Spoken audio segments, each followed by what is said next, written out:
Pekný deň želám. V predchádzajúcich videách sme sa pozreli na majetok a zdroje a teraz sa pozrieme na súvahu.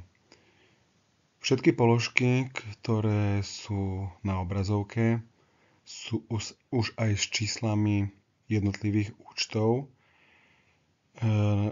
Nás zatiaľ zaujímajú práve tie názvy. Myslím, že s výnimkou auta sú to všetko skutočné názvy týchto účtov. Tie účty sú rozoznávané jednak názvom, ale aj jedinečným trojciferným číslom. A samotná súvaha, ako všetko, čo funguje v podvojnom účtovníctve, musí byť rovnovážna. Čiže strana má dať sa musí rovnať strane dal, čiže aktíva sa musia rovnať pasívam. Takže súčet ľavej a pravej strany musí byť zhodný. Tak sa poďme na to pozrieť. Prvá položka, účet materiál, 10 700 eur. Je to majetok, hodnota, takže na ľavej strane má dať. Zamestnanci, tu je to myslené v účtovníctve z pohľadu dlžím peniaze zamestnancom ako firma. Teda dovtedy, kým ich nevyplatím, sú mojím zdrojom financovania. Pasívum, čiže zdroj 10 200. Pokladnica. Je tým myslená hotovosť, teda čo mám v pokladničke, mince bankovky, nie stroj, na ktorom sa ťuká, ale hotovosť. Všetko, čo je peniazmi alebo je speňažiteľné, je majetkom, lebo to má hodnotu. Takže 12 500 aktíva.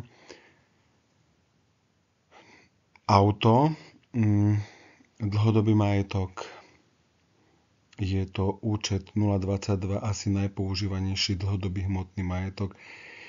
Z jeho názov znie samostatné hnutelné veci, čiže napríklad stroje, nejaké zariadenia, automobil a podobne, alebo ich súbory, čiže súbory hnutelných vecí. Takže 13 000 aktívum, bankový úver, samotný názov znie, že niečo dlžím ako účtovná jednotka, ako firma, takže budem ho musieť splácať, ten svoj dlh 16 300. Tovar. Mám ho ako účtovná jednotka v policiách alebo na dvore, čiže viem ho speňažiť, je to majetok 15 000 eur. Odberatelia z môjho pohľadu, čiže ja mám odberateľov ako účtovná jednotka, oni odo mňa odoberajú, čiže mi budú musieť zaplatiť, mám voči nim pohľadávku. Prídu mi peniaze. Opak pohľadávky je záväzok, čiže potrebujem niečo zaplatiť, dlžím to. Takže toto je tá strana mince, že mne musia zaplatiť, mne dlžia, ja očakávam peniaze, tú faktúru, tú pohľadávku viem predať. Takže je to pre mňa majetok. 16 000. Bankový účet.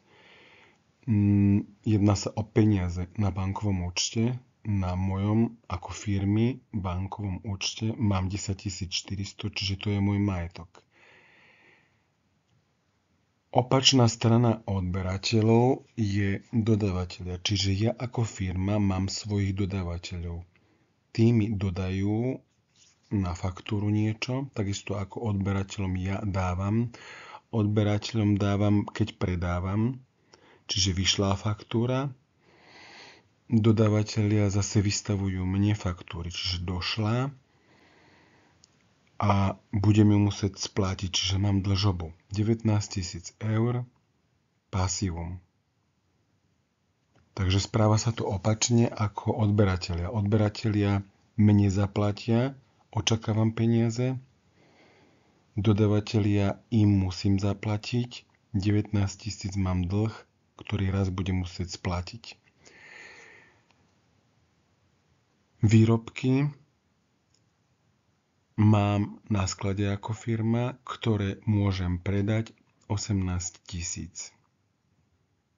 Software, nehmotný majetok, keď mám počítač ako firma, kúpim si do ňoho software, je to hodnota, zhodnotil som tým ten počítač, lebo vo vnútri potrebujem software, takže dlhodobý nehmotný majetok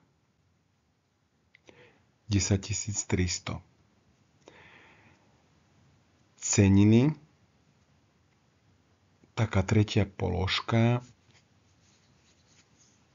z tých finančných krátkodobých, čiže hotovosť, bankové účty a ceniny sú kvázi peniaze, takže viem nimi zaplatiť, ale nie hocičo. Peniaze sú univerzálne, ceniny sú špeciálne prostriedky, ktorými sa dá zaplatiť napríklad benzín, palivová karta, alebo koľky, nejaký poplatok, alebo známka poštová, čiže poštové služby, alebo gastrolisky, čiže stravu alebo potraviny si viem kúpiť. Čiže ceniny sú čosi ako peniaze, ale nie sú univerzálne. Je to hodnota majetok. Zákonný rezervný fond. Je to čosi, čo si odkrajujem zo zisku, ktorý vytvorím ako firma. Je to pre mňa zdroj, pretože zákon mi hovorí, že musím si niečo odložiť na horšie časy. Takže mám odložený zdroj 10 500 na horšie časy. Zákonný rezervný fond. Použijem, keď budem potrebovať. Stavba, sklad, v ktorom uskladňujeme a vlastníme. Samozrejme, stavba musí byť nie v prenajme. Ten sklad nie je v prenajme, ale vlastníme ho ako firma, čiže je našim majetkom nehnuteľným, dlhodobým, nehnuteľným.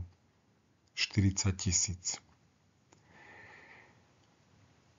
Na začiatku som povedal, že strana má dať a dal, ako všetko v podvojnom účtovníctve sa musí rovnať, čiže ľavá a pravá strana. Keď spočítame, stranu má dať, má hodnotu 156 000. Už na prvý pohľad opačná pravá strana toľko nemá. Čiže rovno si môžem napísať na druhú stranu, že aj ona musí mať najmenej tých 156 000 alebo presne tých 156 000 a budem pátrať, koľko mi chýba. Keď spočítam tie položky, ktoré sú na tej strane, majú hodnotu 56 000, to znamená, že do 156 000 mi chýba 100 000 a to je práve ten zvyšok, to základné imanie. A takto viem dorovnať, aby sa ľavá strana rovnala pravej, čiže 156 000 ku 156 000. Ďakujem.